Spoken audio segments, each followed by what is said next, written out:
Oh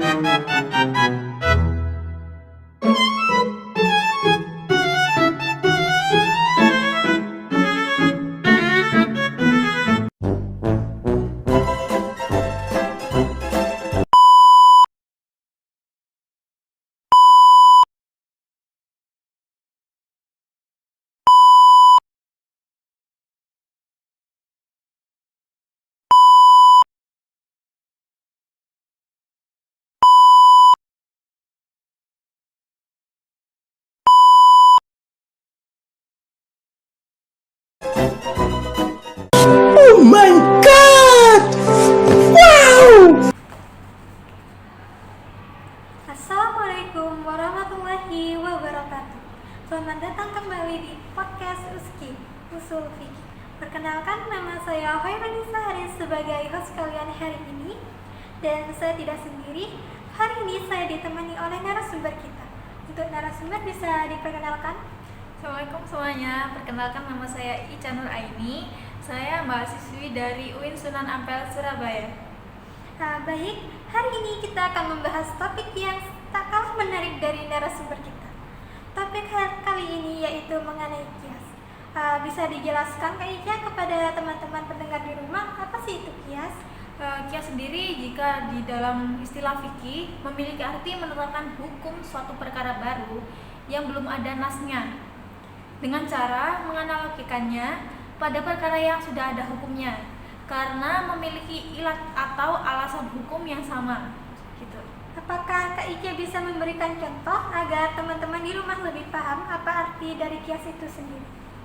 Contoh kecilnya dan mudahnya, di dalam Islam kita sebagai umat muslim dilarang memakai narkoba, meminum khamar karena segala sesuatu yang memberi efek memabukkan atau merusak akal akan dianggap haram karena keduanya memiliki ilat yang sama, yaitu memabukkan atau merusak akal begitu.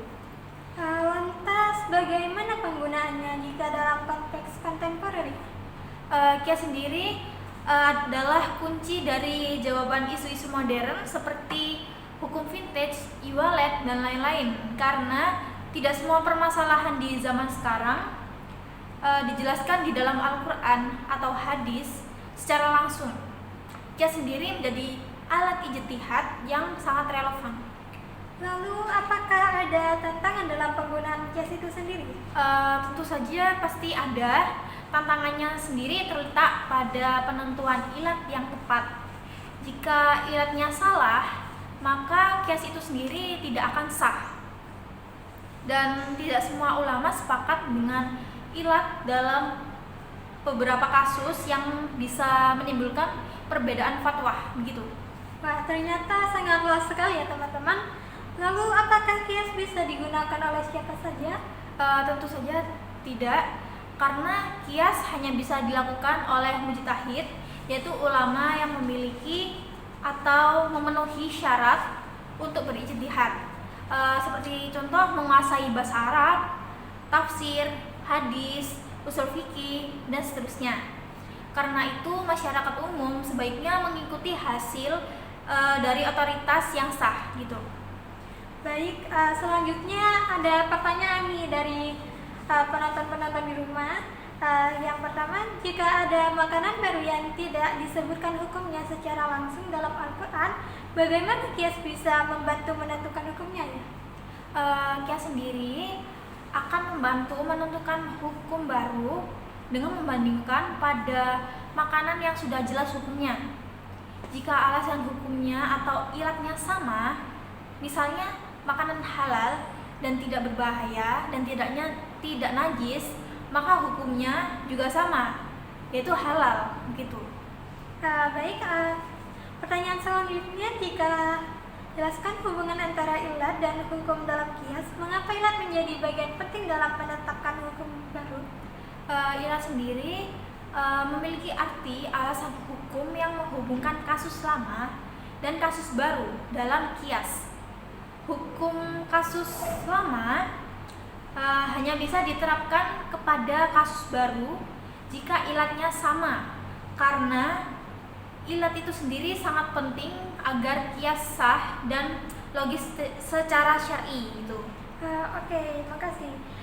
Pertanyaan selanjutnya, bagaimana sih cara menentukan ilat kias? Sebutkan metode atau syarat-syarat yang digunakan ulama dalam menetapkan hukumnya. Ilat sendiri ditentukan oleh beberapa metode, ada 4 metode. Yang pertama ada munasabah, ilat yang dipilih karena hubungan logis dengan hukum. Yang kedua ada tanasub, ilat yang ditetapkan karena ada kecocokan antara asal dan far. Dan yang ketiga ada munasabah mutabaroh, itu ilat yang diakui oleh syariat. Dan yang keempat ada masalik al-ilat, cara-cara untuk menentukan ilat seperti dengan nas, ijma, dan istidlal. Dan syarat-syaratnya sendiri ada 4. Yang pertama harus jelas dan bisa dikenali, atau biasanya disebut dengan zahir gitu. Yang kedua ada berlaku umum. Yang ketiga tidak khusus pada kasus tertentu saja.